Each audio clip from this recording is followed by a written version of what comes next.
तीसरा अध्याय सत्यनारायण भगवान की कथा का तीसरा अध्याय। ध्यान से सुने। सत्यनारायण भगवान की जय। सूत जी बोले कि हे श्रेष्ठ मुनियों, अब आगे की कथा कहता हूँ।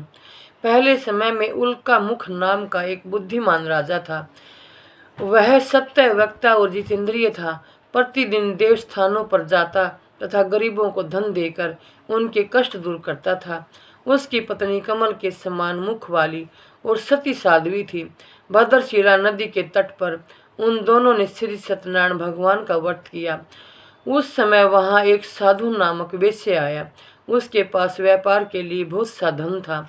राजा को व्रत करते देखकर वह विनय के साथ पूछने लगा कि हे राजन, भक्ति युक्त चित्त से यह आप क्या कर रहे हैं? मेरी सुनने की इच्छा है, सो आप यह मुझे बताइए। राजा बोला, हे साधु, अपने बांधों के साथ पुत्रादि की प्राप्ति के लिए एक महाशक्तिमान श्री सत्यनारायण भगवान का व्रत व पूजन किया जा रहा है। राजा के वचन सुनकर साधु आदर से बोला, हे राजन, मुझसे इसका सब विधान कहो। मैं भी आपके कथनानुसार इस व्रत को करूँगा। मेरे भी कोई संतान नहीं है और इसे निश्चय ही होगी। राजा से ही सब विधान सुन व्यापार से निवृत्त हो वह आनंद के साथ घर गया। साधु ने अपनी पत्नी से संतान देने वाले उस व्रत का वर्णन सुनाया और कहा, जब मेरा संतान होगी तब मैं इस व्रत को करूँगा। साधु ने ऐसे वचन अपनी पत्नी लीलावती से कहे। एक दिन उसकी पत्नी लीलावती पति के साथ आनंदित हो सांसारिक धर्म में प्रवृत्त होकर भी सत्यनारायण भगवान की कृपा से गर्भवती हो गई तथा 10वें महीने में उसके एक सुंदर कन्या का जन्म हुआ। दिनों दिन वह इस तरह बढ़ने लगी जैसे शुक्ल पक्ष का चंद्रमा बढ़ता है। कन्या का नाम कलावती रखा गया। तब लीलावती ने मीठे शब्दों में अपने पति से कहा, जो आपने संकल्प किया था कि सत्यनारायण भगवान का व्रत करूँगा, अब आप उसे करिए।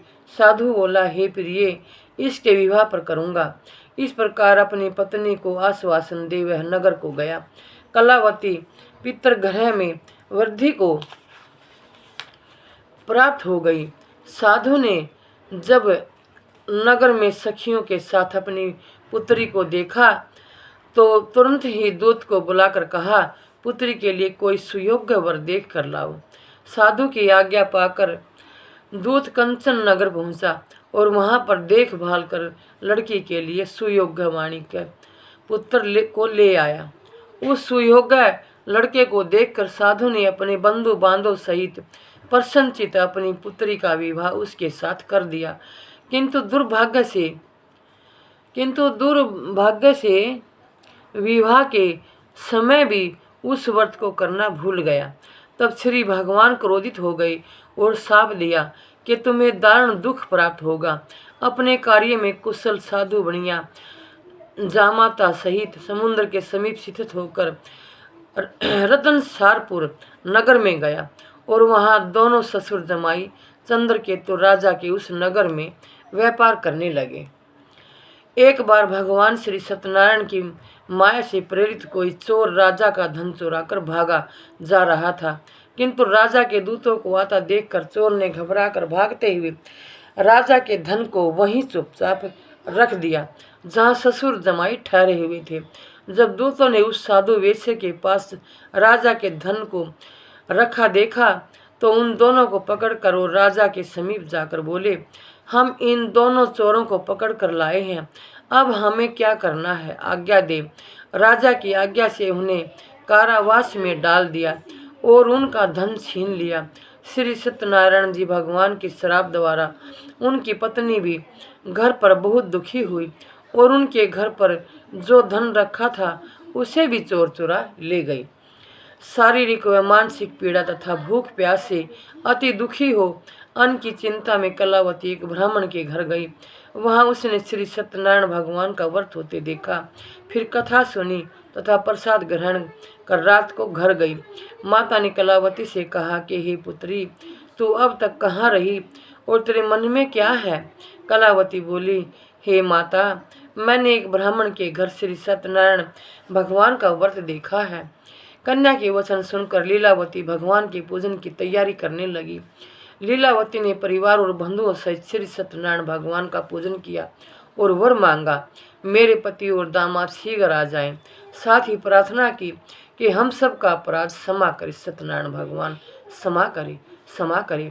श्री सत्यनारायण भगवान का इस व्रत से श्री सत्यनारायण भगवान इस व्रत से और उसकी दुआओं से संतुष्ट हो गए और राजा चंद्रकेतु को सपन में दर्शन देकर कहा कि हे राजन, दोनों वेश्यों को प्रातः ही छोड़ दो और उनका सारा धन जो तुमने लिया है उन्हें वापस दे दो, नहीं तो मैं तुम्हारा धन राज्य पुत्रादि नष्ट कर दूंगा। राजा से ऐसा कहकर भगवान अंतर्ध्यान हो गए। प्रातःकाल राजा चंद्रकेतु ने सभा में अपना सपन सुनाया। फिर दोनों वाणिक पुत्रों को कैद से मुक्त कर सभा में बुलाया। दोनों ने आते ही राजा को नमस्कार किया। राजा मीठे वचनों से बोला, हे महानुभाव, भाग्यवश ऐसा कठिन दुख तुम्हें प्राप्त हुआ है, अब तुम्हें कोई भय नहीं। ऐसा कहकर राजा ने उनको नए नए वस्त्राभूषण पहनाए तथा उनका जितना धन लिया था उससे दो गुना धन देकर आदर से विदा किया। दोनों वेश्या अपने घर को चल दिए।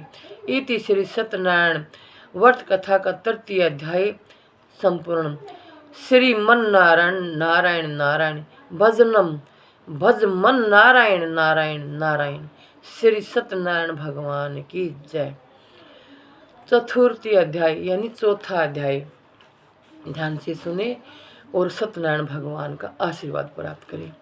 सूत जी बोले कि वेश्या ने मंगलाचार करके यात्रा आरंभ की और अपने नगर को चल दिए। उनके थोड़ी दूर निकलने पर दंडी वेशधारी श्री सत्यनारायण ने उनसे पूछा कि हे साधु, तेरी नाव में क्या है? अभिमानी वाणी हंसता हुआ बोला, हे दंडी, आप क्यों पूछ रहे हो? क्या धन लेने की इच्छा है? मेरी नाव में तो बेल और पत्ते भरे पड़े हैं।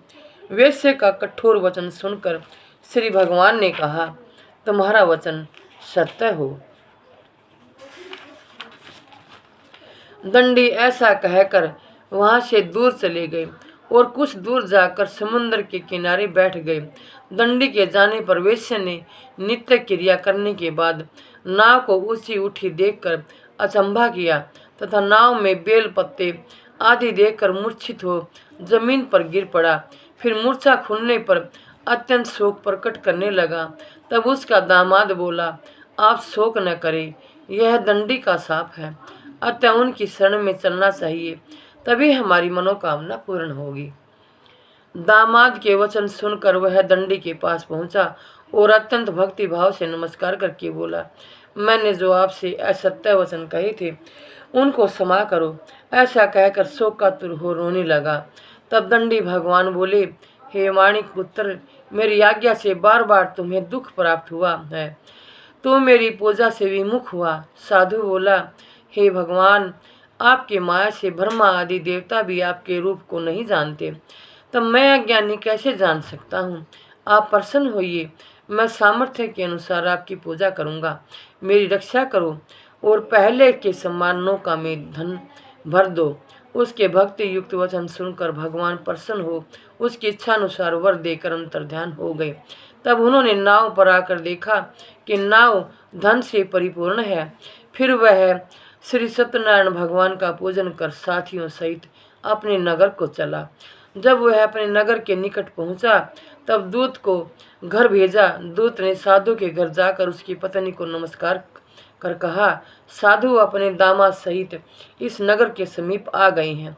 ऐसा सुन साधु की पत्नी ने बड़े हर्ष के साथ श्री सत्यनारायण का पूजन कर पुत्री से कहा कि मैं अपने पति के दर्शन करने के लिए जा रही हूँ, तो कार्य पूर्ण कर शीघ्र आ। माता के ऐसे वचन सुनकर कलावती प्रसाद छोड़कर जल्दी में पति के पास गई। प्रसाद की अवज्ञा के कारण श्री सत्यनारायण भगवान ने रुष्ट हो उसके पति को नाव सहित पानी में डुबो दिया। कलावती अपने पति को न देखकर रोती हुई जमीन पर गिर गई। इस तरह नौका को डूबा हुआ तथा कन्या को रोता हुआ देख साधु दुखी होकर बोला, हे प्रभु, मुझसे या मेरे परिवार से जो भूल हुई उसे क्षमा करो। उसके दीन वचन सुनकर श्री सत्यनारायण भगवान प्रसन्न हो गए और आकाशवाणी हुई कि हे साधु, तेरी कन्या मेरे प्रसाद को छोड़कर आई है, इसलिए उसका पति अदृश्य हुआ है। यदि वह घर जाकर प्रसाद खाकर लौटे तो इसे पति अवश्य मिलेगा। आकाशवाणी सुनकर कलावती ने घर पहुंचकर प्रसाद खाया, फिर पति के दर्शन किए। तत्पश्चात साधु ने बंधु बांधवों सहित श्री सत्यनारायण भगवान का विधि पूर्वक पूजन किया। इस लोक का सुख भोग कर अंत में स्वर्ग लोक को गया। इति श्री सत्यनारायण व्रत कथा का 4th अध्याय संपूर्ण। श्रीमन नारायण नारायण नारायण, भजमन नारायण नारायण नारायण। श्री सत्यनारायण भगवान की जय, सत्यनारायण भगवान की जय। अगली वीडियो 5वीं में सुनाऊंगी, 5वां अध्याय 5वीं वीडियो में।